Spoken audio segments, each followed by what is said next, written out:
Miguel Ángel, esta administración llegó hace 2 días.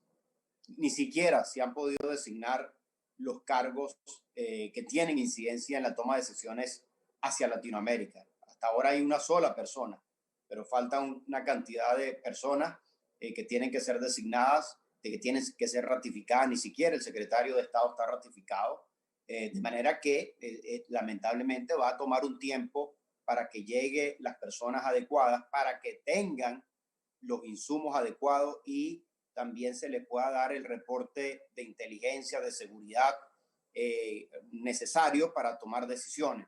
De manera que es prematuro, Miguel Ángel, decir, sí, se va a sacar esto, se va a meter esto, esta es la forma. Ok, pero tú tienes la propuesta. Tienes en tu mano un papel de trabajo para eso. Yo te diría que lo resumiría un poco en los siguientes términos. Hay que buscar una solución para Venezuela. Tú no puedes buscar espejismo de solución. Eso pasa, como he dicho, por una transición que apunte luego a elecciones presidenciales. Porque también puede haber criterios que digan, no, hay que entender solamente o hablar solo de lo humanitario y normalizamos la crisis. Esa no es una salida para Venezuela. Entonces tú tienes un punto. Segundo, creo que hay unas condiciones para que se dé ese proceso de transición y determinadas condiciones para tener una elección libre y transparente. Ahí hay unos planteamientos que también tenemos. Tercero, creo que el esquema de sanciones tiene que ser utilizado para lograr el objetivo que se ha planteado. Entonces yo no veo pues que tú le puedas decir a Maduro, te doy esto, y Maduro dice, bueno, pero es a cambio de nada. No, todo tiene que estar apuntado a la dirección del objetivo principal, que es la transición.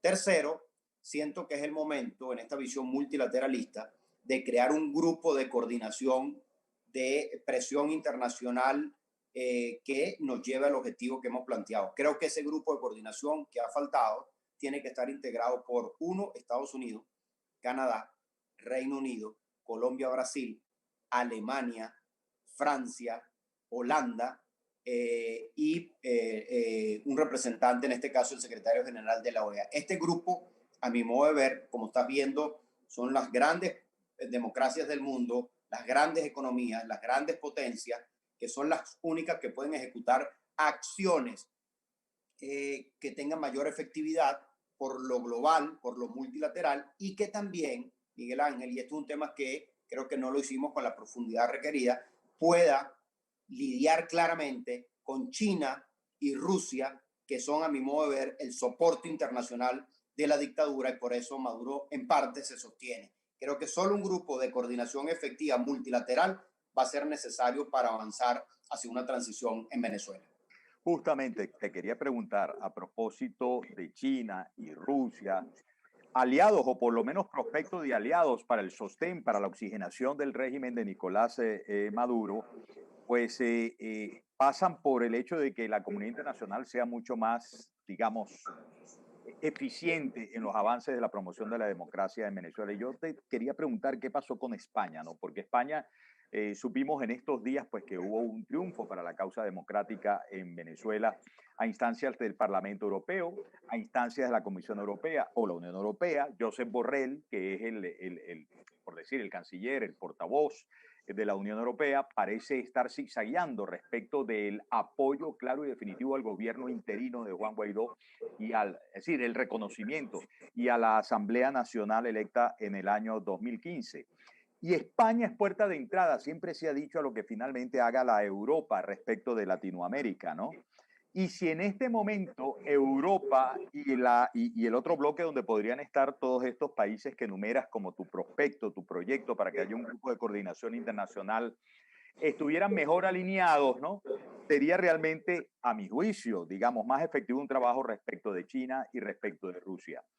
A todas estas, España, ¿por qué no lo mencionaste? ¿Cómo ves eso? Leopoldo López llegó a España, se reunió con el presidente Sánchez. España, ¿por qué no lo mencionaste? No, yo coloco aquí a las grandes democracias de este hemisferio y de Europa.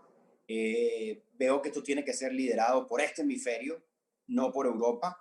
Creo que la línea tiene que salir, por supuesto, de nosotros en Venezuela. Yo no estoy ignorando este aspecto, Miguel Ángel.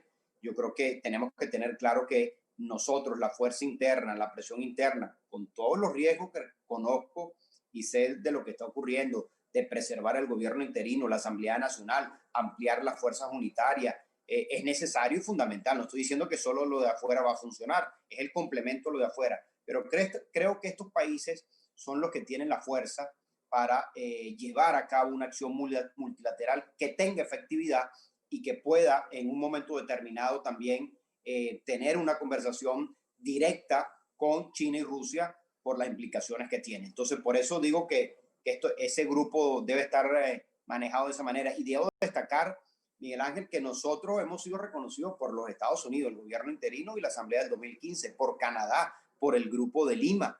Hemos sido reconocidos, como tú lo dijiste, por el Parlamento Europeo de manera muy clara. Y ahora nos tocará las relaciones bilaterales con cada uno de los países europeos, que fue como funcionó en el 2019, que todos los reconocimientos se dieron de manera bilateral y no a través de la Unión Europea.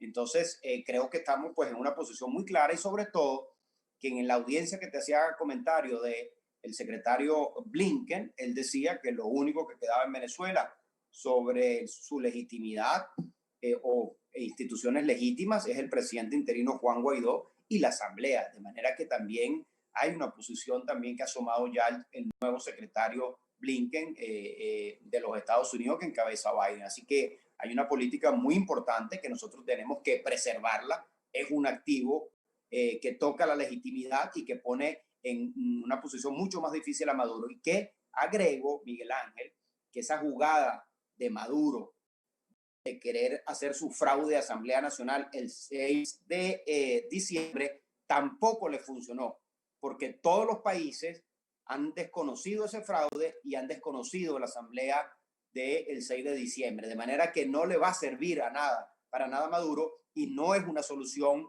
para Venezuela. Así que seguimos nosotros, digamos, con una fuerza importante para que podamos seguir empujando hacia una salida en nuestro país.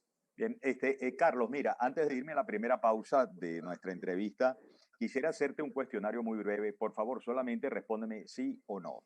Entonces, a ver, ¿tú crees que realmente el de Maduro es un régimen criminal? Sí. ¿Tú crees que es asesino, además, ese régimen? Sí. ¿Tú crees que está vinculado en realidad al narcotráfico? Sí. ¿Y crees además que es no solamente promotor, sino que está asociado, aliado con facciones muy peligrosas del terrorismo internacional? Sí. ¿Y tú crees que una gente así va a salir por elecciones? No, yo estoy planteando todo lo No, ¿era contrario. sí o no? ¿Era sí o no? Perdón, No, perdón, no, perdón no, por la, no, perdón no, por la no. jugada. Sí, no, Perdón no, por la no, no. jugada. No, ¿verdad? No, correcto, correcto, así lo he dicho. Dejémoslo así. Vamos a la pausa y al regreso desarrollamos todo eso, porque a mí me preocupa, no lo que me ibas a responder tú, me preocupa la gran discusión que hay dentro de Venezuela y la insistencia en la comunidad internacional de que la única vía posible es la vía electoral. Claro, el asunto seguramente va a ser en cuándo y en qué condiciones. Carlos Vecchio está con nosotros, amigas.